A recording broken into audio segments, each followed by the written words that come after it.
नमस्कार। आकाशवाणी कटक आंचलिक संवाद पढ़ुछंती सत्यव्रत बेहुरा। राज्य में आज आयुष्मान भारत प्रधानमंत्री जन आरोग्य गोपबंधु जन आरोग्य योजना एवं आयुष्मान वयोबंदना योजना आरंभ होब। कटक बालीजात्रा पड़ियारे एक स्वतंत्र कार्यक्रम में केन्द्र स्वास्थ्य मंत्री जेपी नड्डा यह योजनार शुभारंभ करेंगे। मुख्यमंत्री मोहन चरण माझी, उपमुख्यमंत्री प्रभाती परिड़ा और कनकवर्धन सिंहदेव यह कार्यक्रम में उपस्थित रहिबे। सूचना अनुसार राज्यर 1,03,00,000 परिवार 3,50,00,000 सदस्य आयुष्मान भारत जन आरोग्य योजना उपकृत होगा बेले वयोबंदना योजना 70 वर्ष बयस अधिक 23,13,000 अधिक हिताधिकारी उपकृत हेबे।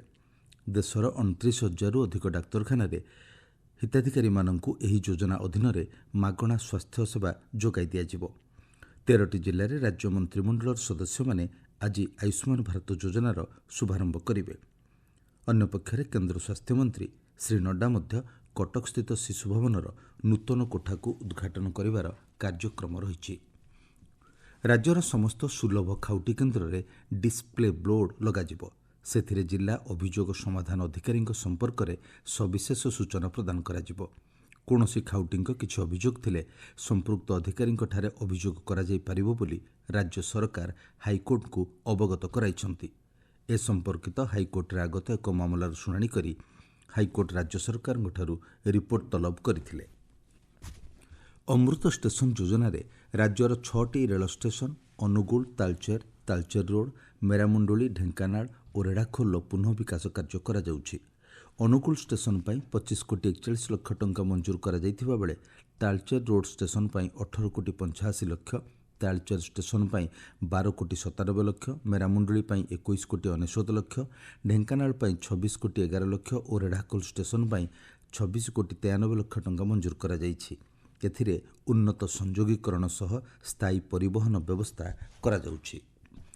राज्य में बृहत पाम ऑयल क्षेत्र प्रस्तुति पर 3टी तैल पाम कंपानी और 4टी जिला मध्य बुझामणा पत्र स्वाक्षरित होईछि।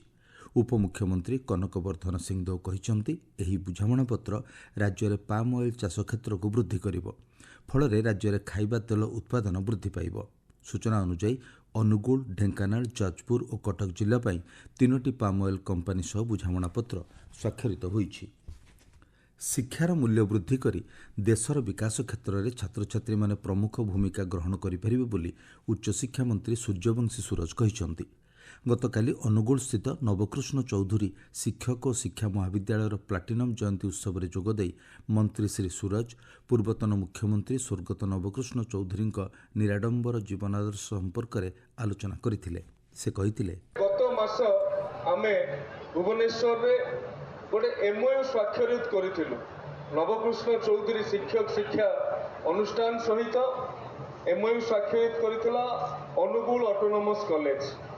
ये जो एमओयू स्वाक्षरित हैला उभय अनुष्ठान भितरे आमे आईटेक खोली पारि जोटा इंटीग्रेटेड टीचर एजुकेशन प्रोग्राम जोटा कहा जाउछि।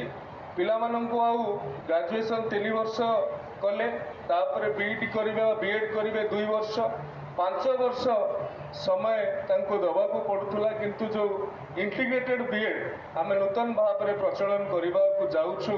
हाथ गणती केतक शिक्षक शिक्षा महाविद्यालय मानकरे सेति मध्यरु ए ऐतिह्य महाविद्यालयटी अन्यतम अटे। अन्यपक्षे मंत्री श्री सूरज भद्रक जिला धामनगर पीएमश्री उच्च विद्यालयर वार्षिक उत्सव में जोग देइथिले। राज्यर सरकारी डाक्तरखाना गुड़िकर 126टी स्थायी डेंटाल सर्जन डाक्तर को नियुक्ति दियाजिबो। राज्य स्वास्थ्य विभाग पक्षरु एथिलागि ओडिशा लोकसेवा आयोग को अवगत करा जाइछि।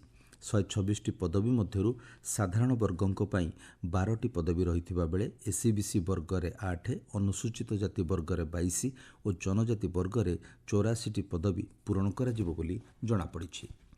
सहरांचल में स्वायत्त शासन संस्थागुड़िक पक्षरु जनसेवा को अधिक प्रभावी ढंग से कार्यकारी करने लगी गृह निर्माण और नगर उन्नयन विभाग प्रमुख सचिव उषा पाढ़ी परामर्श देइछंती। एक उच्चस्तरीय समीक्षा बैठक में श्रीमती पाढ़ी द्वितीय पर्याय प्रधानमंत्री आवास योजना एवं अटल मिशन योजनार समीक्षा करी ग्रीष्म प्रवाहर मुकाबिला निमंते प्रस्ताव देइछंती। ପୁରୀ ଶ୍ରୀମନ୍ଦିରରେ ଆଜି ଦୟଣା ଲାଗି ନୀତି ଅନୁଷ୍ଠିତ ହେବ। ପରମ୍ପରା ଅନୁଯାୟୀ ଗତକାଲି ଚୈତ୍ର ଶୁକ୍ଳପକ୍ଷ ତ୍ରୟୋଦଶୀ ତିଥିରେ ଦୟଣା ଚୋରି ନୀତି ଅନୁଷ୍ଠିତ ହୋଇଥିଲା। ଆଜି ସକାଳ ଧୂପ ନୀତି ପରେ ଶ୍ରୀମନ୍ଦିର ବେଢ଼ା ପରିକ୍ରମା କରାଯାଇ ପରମ୍ପରା ଅନୁଯାୟୀ ଚତୁର୍ଦ୍ଦଶୀ ତିଥିରେ ଶ୍ରୀଜୀଉଙ୍କୁ ଦୟଣା ଲାଗି କରାଯିବ। ଏହାକୁ ଦେଖିବା ଲାଗି ଶ୍ରୀକ୍ଷେତ୍ରରେ ଶ୍ରଦ୍ଧାଳୁଙ୍କ ସମାଗମ ହୋଇଛି। ଆଞ୍ଚଳିକ ସମ୍ବାଦ ବର୍ତ୍ତମାନ ପାଇଁ ଏତିକି। ପରବର୍ତ୍ତୀ ଆଞ୍ଚଳିକ ସମ୍ବାଦ ଶୁଣିପାରିବେ ଅପରାହ୍ନ 2ଟା 32 ମିନିଟ୍ରେ।